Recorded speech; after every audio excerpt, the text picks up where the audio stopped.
Dragnet. Ladies and gentlemen, the story you are about to hear is true. The names have been changed to protect the innocent.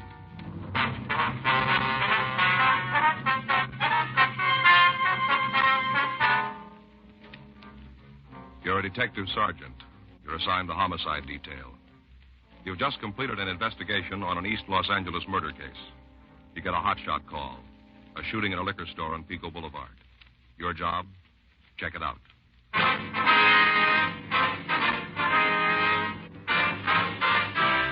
Dragnet, the documented drama of an actual crime.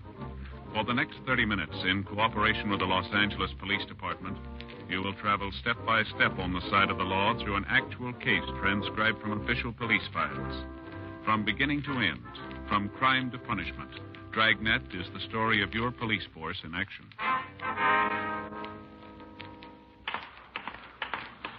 It was Wednesday, February 16th. It was cool in Los Angeles. We were working the day watch out of Homicide Division. My partner's Frank Smith. The boss is Captain Lorman. My name's Friday. We were on our way back from the interrogation room, and it was 8:46 p.m. when we got to room 42. Homicide. You think he'll cop out? I don't know. Probably won't make much difference anyway. Yeah. Mel keeping the gun, that was his big mistake. Yeah. Wonder why she gave him the chance. What do you mean? Well, he'd beaten her a couple of times before, and neighbors all said so. Yeah. You'd think she'd have walked out on him. Maybe that's what she was trying to do. Well, she should have tried sooner. You got any plans for dinner? No, not especially. Why? Well, I guess I'll grab a bite with you. Faye said she's not going to want any dinner. She'll fix something for the kids and told me to eat downtown. Well, that's a switch, isn't it? Sure is. Tell you the truth, Joe, she's kind of sore at me. This is her way of getting even. Is that so? Yeah. Woman expects a man to remember everything. Let him slip up just once, it's the end of the world. Is that right? Birthdays, anniversaries, Mother's Day, Christmas, Lincoln's birth, everything. What'd you forget this time? Valentine's Day. Oh, yeah. Well, I knew there was something eating her when I got home that night. She didn't say a word until the next morning. Then she hands me a tie. Stripes like that brown and red one from last Christmas, only this one is maroon and gray. Yeah. Said she didn't want to give it to me on Valentine's Day because she knew how embarrassed I'd be. You know, on account of not having a present for her. Well, why don't you get her some flowers or some candy? You can make up for it. She told me not to, Joe.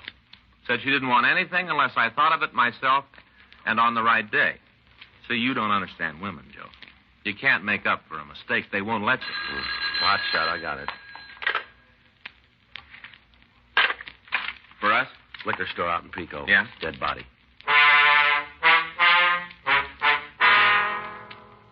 We drove out to the Evandale liquor store on West Pico Boulevard. The owner, Cecil Evandale, was lying on the floor behind the counter.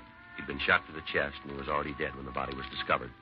A team from robbery detail and Sergeant J. Allen and a crew from the crime lab arrived a few minutes after we did. They began their investigation, and we talked to the patrol car officers who'd found Evandale's body. We were just cruising by, and we saw the front door standing wide open. No sign of Evandale, so we thought maybe we ought to look around. Yeah. Came inside, gave the place a once-over, spotted him just like he is now. You're sure he's the man who owned the store, huh? Oh, yeah, it's Evandale, all right. He's had trouble before. How's that? A couple of boys held him up, must be about a month ago now. We answered the call. I see. Yeah, picked up the same night. Evandale had their license number. You got a conviction? First-degree robbery. Well, it can't be them if they're in the joint. I'll check on it, Joe. Right. If it was another hold-up, they didn't get away with much. Oh? Cash register was open when we came in. Still full. $50, $75, that's my guess. Well, maybe something scared them off. The street was empty, no cars, nobody. Funny they left all that money just lying there in the drawer. That's not the only funny thing around here. Who you got, Jay? Found the casing. Take a look. Mm-hmm. It's 38, huh? Yeah. Slug went right through him, in his chest, out the back, right through, clean as a whistle. Mm-hmm. Sure got me, Buffalo. What do you mean? The slug. Yeah? Can't find a trace of it.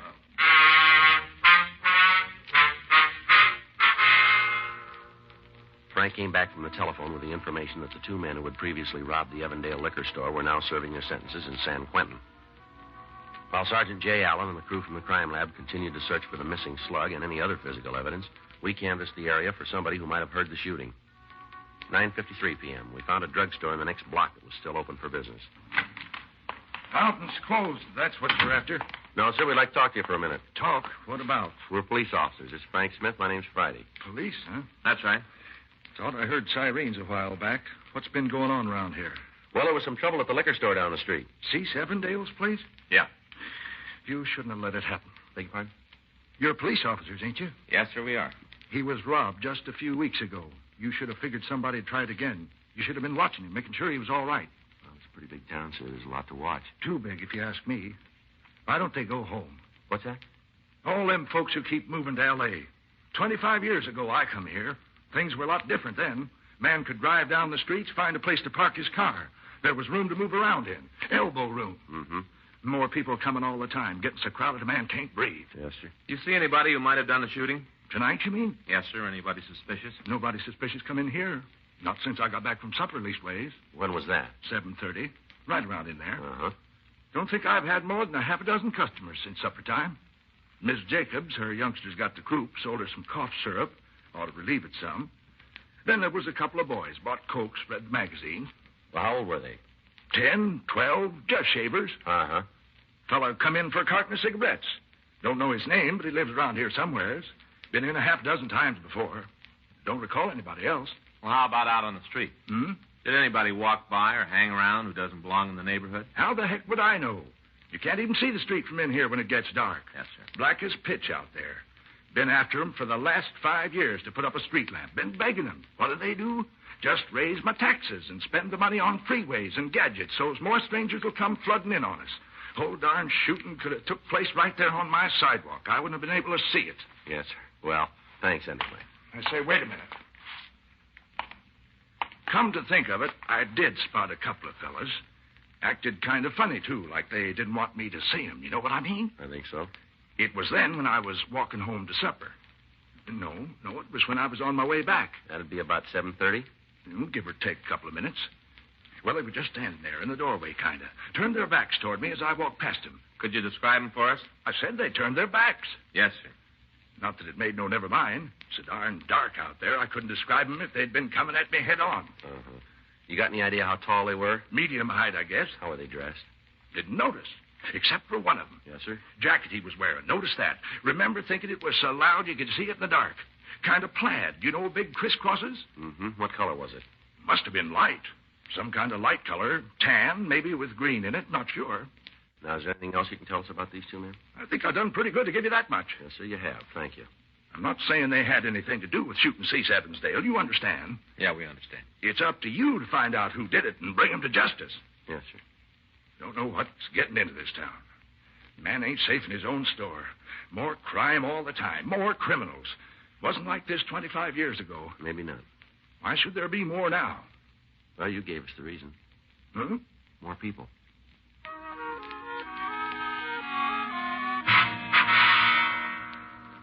$11:36 p.m. We went back to the liquor store. The body had been moved to the county morgue. Jay Allen told us that he and his crew had searched the walls, the floor, and the furniture. There was no physical evidence and still no trace of the slug that had killed Cecil Evandale. The next morning, February 17th, we again returned to the neighborhood and questioned shopkeepers in the vicinity. None of them had any leads. 12:05 p.m., we went back to the office. I guess you were right, Joe. What about? Faye, when I got home last night, she was expecting candy or flowers or something. I thought she told you not to buy her anything. Yeah, but that didn't keep her from being disappointed when she didn't get anything. Oh, what'd she say?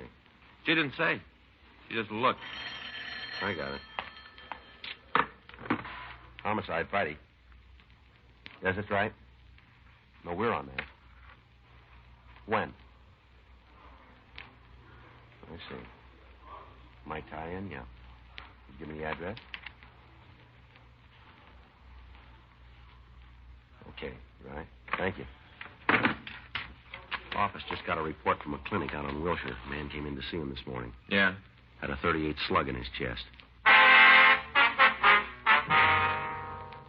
We drove out to a small medical center a few blocks west of Vermont Avenue, and we went into the offices of Dr. J.Y. Springer. Good afternoon, gentlemen. Afternoon. Dr. Springer in? Do you have an appointment? The police officers. Oh. The doctor busy? Well, he does have a patient with him right now. I see. We'll wait. I'll tell him you're here. I'm sure it won't be long. Thank you. Might as well sit down. Yeah. You think we're on the right track, Joe? I don't know. That slug isn't in the liquor store, that's for sure. Jay says there isn't a mark on the walls. Yeah. Sure had to hit something. Or somebody. Yeah. You want a magazine? No, thanks. That's funny. What? It's a brand new issue. See right here? February. Mm-hmm. New magazine in the doctor's office. Mm-hmm. Oh. What's the matter? It's a medical journal. The doctor will see you now. Thank you. In here. Thank you. Dr. Springer? That's right. Police officers. This is Frank Smith. My name's Friday. How do you do? How do you do, sir? What can I do for you, gentlemen? I understand you took a bullet out of a man's chest this morning. Oh, that. Mind telling us about it? No, not a bit. The young man came into the office. Must have been around 10 o'clock. Yes, sir. He told me that he and a friend had been looking at some guns last night. One of them went off accidentally. I examined the wound. It was quite superficial. Bullet had barely penetrated the skin. Mm-hmm. I removed it, put on a bandage. That's all there was to it. I see. Very superficial. Didn't even need instruments. He could have squeezed it out himself if he'd tried. Was he a regular patient of yours, Doctor? No, I'd never seen him before. He said he was just passing through L.A. Could you describe him for us? Well, he was in his late teens or early 20s. Dark hair, stocky, weighed about 170, I judge. How tall? 5'7", 5'8". Mm-hmm. Any distinguishing marks or scars that you recall? No, nothing like that. How was he dressed? Slacks, sports shirt, loud jacket. Loud? Yes, a plaid of some sort, green and brown. The shirt was open at the collar, no tie. Mm-hmm. Well, when you called in, you reported that his name was Clyde Beaton. That's right. You think it might be his real name, Doctor? I'm sure of it. Oh? You have to be very careful whenever you treat a bullet wound. I always ask for identification. Yes, sir. That's a good idea. The young fellow was a little embarrassed at first. He didn't have any. No driver's license? It was in his other suit. I told him he'd have to stay here until I could contact the police. What did he do then? He fished through his pockets, found a letter he'd recently received. I took the name from the envelope, Clyde Beaton. Seemed sufficient identification under the circumstances. Did you get Beaton's address? He said he was staying at the Crown Prince Hotel on Sunset. Is that what the letter said? I'm afraid I don't remember. It was the name I was chiefly interested in. I understand. Did you keep the slug, Doctor? The bullet you took out of his chest? No, I'm afraid not. He wanted it for a souvenir. Well, your report said it was a 38. That's right, 38 caliber. You sure of that? I've handled guns all my life. It's a hobby. I see. Is this a serious matter, Sergeant? I'm afraid we don't know yet. The wound was very superficial. Yes, sir. I remember telling him how lucky he was if the bullet hadn't gone in deeper. Well, he could have been luckier How's that? if it hadn't hit him at all.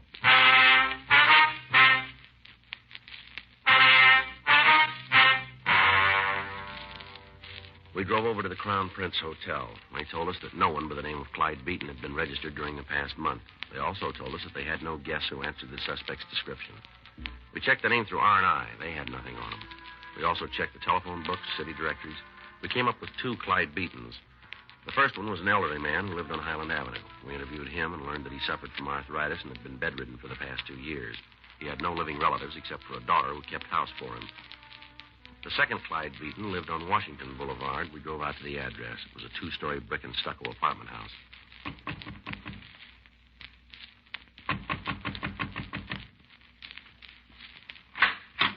Yes? Mr. Beaton in? No, he isn't. You know where we can find him? What for? With police officers. What? This is Frank Smith. My name's Friday. Are you Mrs. Beaton? Yes, This is Clyde Beaton. that's right. Could you tell us where your husband is, please? Well, he's not here. Yes, ma'am. Where is he? Chicago. Oh. He's been there since last Friday. You sure of that? What's this all about? Police business. Do you mind if we come in for a minute? Well, no, I guess not. We can't talk very loud. The baby's asleep. Yes, ma'am. You say your husband's in Chicago. Since last Friday. Business trip? Well, in a way, he's a plastic salesman. Company's having a convention. I see. He did a bigger gross last year than any other West Coast representative, and that's why they picked him to go. Mm-hmm. It's quite an honor. He's only been with them a couple of years, practically the youngest man on the force. Yes, ma'am. He even had a dinner last night. Gave him a plaque. Last night? He called me afterwards. Long distance.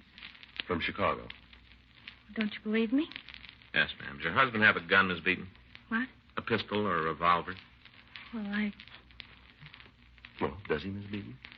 yes, he has a gun. You take it with him? No, of course not. Mm-hmm. Why would he take a gun to Chicago? Would you get it for us, please? Oh, it's in the bedroom. Bureau drawer. The baby's there. We'd like to see it, Miss Beaton. All right. Well, the convention in Chicago should be easy to check. Yeah, too easy. Well, if the guy was setting up an alibi, he'd pick something tougher to crack, wouldn't he? You think we've struck out? Could be. sorry. Yeah? Well, the gun isn't there. Oh? I looked all through the bureau. I don't know what could have happened to it. Well, maybe your husband did take it with him. I packed all his things. He couldn't have. I see. Well, we've always kept it in the top drawer where it'd be handy. Mm-hmm. You know where your husband's staying, Miss Beaton? The Waterfield Hotel. I've never been in Chicago, but it's right downtown someplace. What's the name of the company he works for? Federated Plastics. Can't you tell me why you're asking all these questions? We just like to get in touch with him. What about? Do you have a picture we can take with us? Of Clyde? Yes, ma'am. Well, I suppose so, but I'd like to know why. Is he in any trouble? Not if he's been in Chicago for the last few days. Of course that's where he's been. I talked to him just last night. We have the picture now? Let's see what I can find. I think there are a couple of snapshots in the desk. Would that be all right? Yes, ma'am. Be fine. When's your husband due back? Day after tomorrow. Is he flying? Mm-hmm. I don't know which flight, though. He said he'd send me a telegram. Here's a picture. Took it last summer on our vacation up in Yellowstone. Mm-hmm. My brother Tim's in it, too. Will that make any difference? No, it's perfectly all right.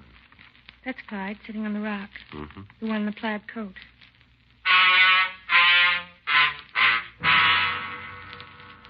We took the picture with us, and we stopped by Dr. Springer's clinic. His nurse told us he was operating at St. Thomas Hospital. She said she'd call as soon as he was free. We went back to the office, and we sent a teletype to the Chicago PD requesting information about Clyde Beaton, supposedly registered at the Waterfield Hotel. 2 hours later, at 5:43 p.m., Chicago reported that a man answering Beaton's description and using his name was staying at the Waterfield. They also confirmed the fact that he'd attended a convention dinner the previous evening. He sure comes up looking good. Sure does. Do we check him out? Well, we better talk to him when he gets back in town, huh? Mm-hmm. Homicide, Friday. Yes, ma'am. How long will he be there? I see. Would you ask him to wait, please? Right away. Thank you. Doctor's back in his office. You still want to show him this picture?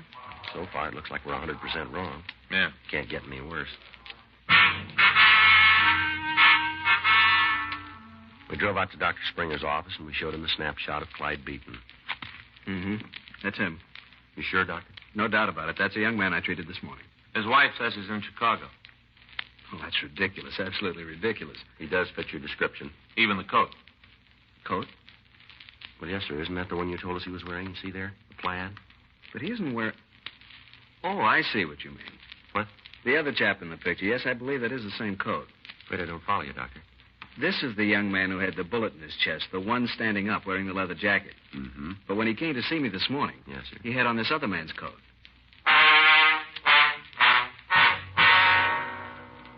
Dr. Springer was positive in his identification of Mrs. Beaton's brother. 7:28 p.m. We again interviewed Mrs. Beaton. Oh, it's you again. Yes, ma'am. What do you want now? Just a couple more questions. You got me so nervous before, I just didn't know what to do. I had to telephone Clyde all the way to Chicago. Make sure he was all right. We're sorry about that, ma'am. It would cost us a fortune in phone bills. He said the police back there had been bothering him, too. He couldn't imagine why. We don't want to cause you any trouble. Well, that doesn't help any. Would you take another look at this picture, Miss Beaton? What for? I gave it to you. Yes, ma'am.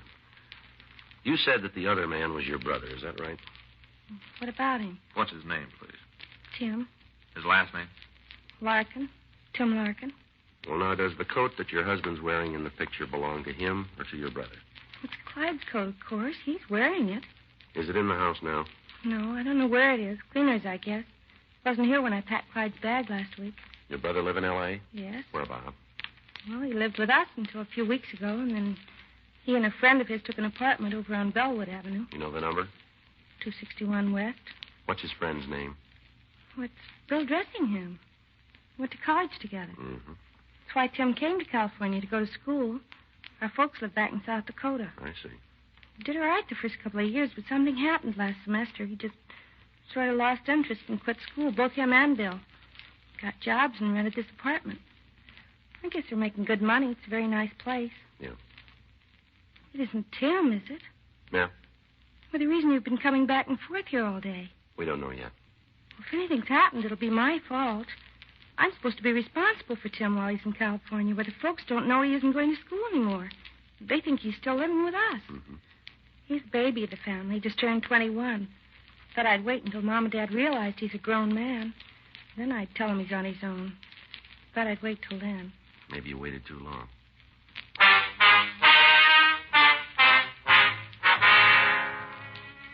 "9:15 p.m. We went over to the Bellwood address Mrs. Beaton had given us. We found a card on one of the doors with the names Beaton and Dressingham on it.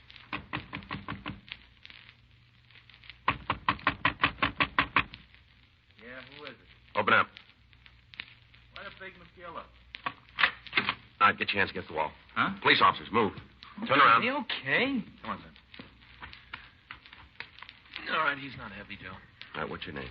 Tim Larkin. Unbutton your shirt. What for? Your shirt, unbutton it. Yes, sir. Where'd you get that bandage? I fell down. Come on, where'd you get it? Fell down, I said. You see a doctor? No. How do you know it isn't serious? It's getting better. You didn't see a doctor. No. Well, we've got one we'd like you to see. What are you talking about? Dr. Springer. Oh, You ever hear of him? I guess so. Well, We were just horsing around, Bill and me. Fooling with a gun. who's Bill? Fellow I live with. Go ahead. Gun went off. Bullet caught me in the chest, that's all. Where's the gun? What difference does it make? Where is it? Closet. All right, you stay put. I'll check. Where were you last night? What time? All of it. Here. All evening? Yes, sir. Found it, Joe. No. 38. Found this, too. This your coat, Larkin? No. Whose is it? Brother-in-law's. Who's the gun belong to? Him? Did he give it to you? Borrowed it. Borrow the coat, too, did you? Yeah. Where were you last night? I said before, right here. Been over on Pico lately? No. You sure of that? I'm sure. This coat was. I don't know what you mean. All right, come on, son. You might as well tell us. Tell you what. We got a shell casing Yeah? from a 38. We found it in the liquor store last night. So? The owner was killed. Lots of 38s around. Be real easy to check your gun against the casing we found. Well? Come on, Larkin. Guess you'll find out anyway. All right, tell us. I was there. Evandale Liquor Store. Yeah, me and Bill. We was going to hold up the joint, that's all. Just hold him up. Go ahead. Bill had the gun. I didn't have nothing to do with that part. He was holding the gun on the old geezer, and I went around behind to get at the cash register. Mm-hmm. Something happened. I don't know what. Maybe Bill was squeezing too hard on the trigger. Maybe he got scared. I don't know. Yeah. Gun went off. Old guy fell down. Same time I knew I felt a little pain here in my chest. Bullet must have gone through him and hit me. Yeah. Bill got all panicky. Turned around and started running. I stuck right on his heels. Where's Bill now? Bar down the street. Went out for a beer. Is he carrying a gun? No, sir. This is the only one we got. All right. Let's go. Oh, you understand that I didn't have nothing to do with the shooting. You understand that, don't you? It was Bill that pulled the trigger. I didn't have nothing to do with it. I wasn't even involved. Yeah, well, we don't see it that way. Huh? You ended up with a slug.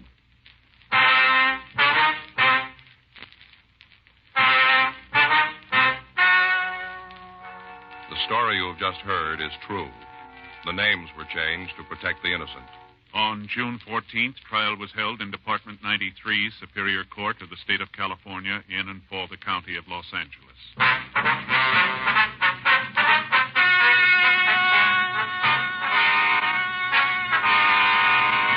William Seaton Dressingham and Timothy Wilkes Larkin were tried and convicted of murder in the first degree. The jury returned a recommendation of leniency, and the suspects are now serving life terms at the state penitentiary, San Quentin, California. Dragnet, the story of your police force in action, is a presentation of the United States Armed Forces Radio Service.